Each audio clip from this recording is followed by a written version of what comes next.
Hello guys තුවාල හැමෝම සාදරයෙන් පිළිගන්නවා අදත් මගේ YouTube චැනල එකට දුත්සු කයිසන් ලෝකයේ ඉන්න අනිත් හැම මන්තරකරුවෙක්ටම වඩා ගෝජෝ සතුරු කියන චරිතය හත් පසින්ම වෙනස් ඇත්තටම කිව්වොත් එයා ඉන්න අනිත් හැමෝටම වඩා ගොඩක් ඉහළින් ගෝජෝගේ බලය කොච්චරද කියනවන ලෝකේ ඉන්න දරුණුතම ශාප පවා එයාගේ නම එද්දිත් බය වෙනවා අද අපි මේ වීඩියෝ එකෙන් කතා කරන්නේ ගෝජෝගේ පුංචි කාලේ ඉඳන් එයා කොහමද දෙවියෙක් වගේ බලවත් වුණේ කියලා. ගෝජෝ ඉපදුනේ ලෝකයේ ප්‍රබලතම පවුලකට. එයා ඉපදුන දවසේ මුළු ලෝකයේම බල සමතුලිතතාවය වෙනස් වුණා. මොකද අවුරුදු 400කට පස්සේ සික්ස් අයිස් සහ ලිමිට්ලස් කියන බලයන් දෙකම එකවර උරුම කරගත් පළමු පුද්ගලයා එයයි. මේ බලය නිසා එයාට මුළු අවකාශයම Tamanට ඕන විදිහට නටවන්න පුළුවන්. මේක කොච්චර භයානකද කියනවනම් එයා බහින කලාවේ ඉඳන්ම එයාගේ ඔළුවට ලොකු මිලක් නියම වෙලා තිබුණා. කාලයත් එක්ක ගෝජෝ ජුජුත්සු පාසලකට ඇතුළත් වෙනවා. එතනදී ගෝටෝ සහ ෂෝකෝ තමයි එයාගේ හොඳම යාළුවෝ වුණේ. ඒ කාලේ ගෝජෝ තමන්ගේ බලය ගැන ටිකක් වැඩියෙන් ආඩම්බර වුණ කෙනෙක්. එයා ඒ කාලෙත් සුපිරි වැඩෙක් තමයි. හැබැයි දැන් ඉන්න තරම් පරිණතභාවයක් එයාට තිබුණේ නැහැ. මේක අපිට හොඳටම පෙන්වන්නේ ටෝජි ෆුෂුගරෝ එක්ක කරපු සටනේදී ටෝජු රහසින් ඇවිත් ගෝජෝට නොහිතපු පහරක් දෙනවා. ටෝජි ශාපලා ශක්තියක් නැති නිසා ගෝජෝට එයාව අල්ලගන්න බැරි වුණා. අන්තිමේදී ටෝජු ගෝජෝව දරුණු විදියට පරාජය කරලා දානවා. හැබැයි අන්න ඒ පරාජය තමයි ගෝජෝව අද ඉන්න තැනට ගෙනාවේ. මරණාසන්නව බිම වැටිලා ඉද්දි ගෝජෝ තමන්ගේ සම්පූර්ණ අවධානය යොමු කරන්නේ රිවර්ස් කර්ස් ටෙක්නික් එකට. මේකෙන් එයා කරන්නේ නරක ශක්තියන් ධන ශක්තියක් කරලා තමන්ගේ සිරුර සුවපත් කරගන්න එකයි.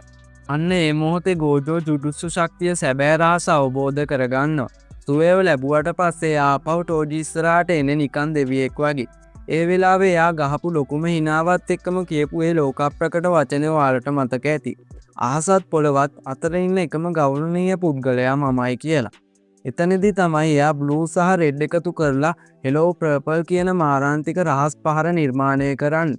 ඒ පහරින් ටෝජිව එක නිමේෂයකින් විනාශ වෙලා යනවා. මේ තමයි අපි හැමෝම ආදරය කරන පළමු සීසන් එකේ සහ මූවි සීරීස් එකේ දකින ගෝජෝ. මේ ස්වරූපයේ තියෙන විශේෂත්වය තමයි එයා ඩොමිනික් එක්ස්ප්ලෝෂන් ඉන්ෆැන්ට්‍රි වොයිඩ් එක පාවිච්චි කරන්න පටන් ගැනීම. ජුඩුස්තු කලාවේ තියෙන ඉහළම බලය තමයි මේක. දැන් ගෝජෝ ඉන්න කිසිම හතුරෙක්ට රංවෙන්න බැරි තැනක. යූජී ඇහුවොත් ඔයාට සුකුණව පරාද කරන්න පුළුවන්ද කියලා ගෝජෝ පංකාදු පහට කියන්නේ ඔව් ෂුවර් එකටම මම දිනනවා කියලා. යෝගෝ එක කරපු සටනේදී අපිට එයාගේ මේ ඉන්ෆැන්ට්‍රි වොයිඩ් එකේ තියෙන දිවිසුණු බලය පෙනුණා. මේකට කොටුණ කෙනෙක්ට හුස්ම ගන්නව හැරෙන්න වෙන කිසිම දෙයක් කරන්න බෑ. ශිබියාවල සිද්ධ වුණු ඒ දරුණු සටනේදී ගෝජෝ ලොකු අසාරුතාවයකට පත් වුණා. සාමාන්‍ය මිනිස්සු දාස් ගණන් මැද සටන් කරන්න උන නිසා එයාට තමන්ගේ ඩොමින් එක පාවිච්චි කරන්න ඉඩක් තිබුණේ නැහැ. හැබැයි එතනදී ගෝජෝ තමන්ගේ මොලේ පාවිච්චි කරලා හැමෝම පිස්සු වටන වැඩක් කරා. එයා තප්පර 0.2කට විතරක් තමන්ගේ ඩොමින් එක විවුර්ත කරනවා. ඒ පුංචි කාලය ඇතුළත මිනිස්සුන්ට හානියක් නොවි හතුරන්ව ආක්‍රමණය කරන්න එයාට පුළුවන් වුණා. ඊට පස්සේ විනාඩි 5ක් වගේ කෙටි වෙලාවකදී විකෘති වුණ මිනිස්සු දහසකට වඩා විනාශ කරලා දානවා. මේකෙන් පේන්නේ ගෝජෝ කියන්නේ නිකන්ම බලයක් තියෙන කෙනෙක් විතරක් නෙවෙයි. එයා නියම උපක්‍රමශීලියෙක් කියන එකයි. ප්‍රිසන් රීල්ම් එකෙන් නිදහස් වුණාට පස්සේ ගෝජෝ සූදානම් වන්නේ තමන්ගේ ජීවිතයේ දරුණුතම සහ තීරණාත්මක සටනට. ඒ තමයි ශාපයන්ගේ රජු වන සුකුණා එක්ක කරන ගැටුම. මේ සටනේදී ගෝජෝ තමන්ගේ හෙලෝ ප්‍රපර් පහර සාමාන්‍ය මට්ටම් වලට වඩා 100ට 200ක බලයකින් උදාහරිනවා. සටන කොච්චර දරුණු වුණාද කියනවනම් ගෝජෝ තමන්ගේ සිරුර සුවපත් කරගන්නවා වෙනුවට ඒ ශක්තිය පාවිච්චි කරලා තමන්ගේ මන්ත්‍ර ශක්තිය නැවත නැවත රීසෙට් කරගන්නවා.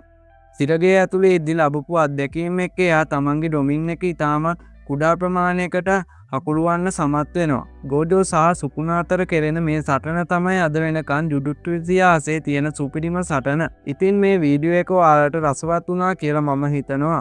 ගෝජෝ ගැන ඔයාගේ ප්‍රියතම අවස්ථාව මොකක්ද කියලා කමෙන්ට් එකකින් කියන්න. වීඩියෝ එකට ලයික් එකක් දාලා මේ වගේ තවත් කතා අහන්න අපේ හර්ෂ් එක්ස්ප්ලේන් channel එක subscribe කරන්න. ඊළඟ වීඩියෝ එකෙන් හමු වෙමු.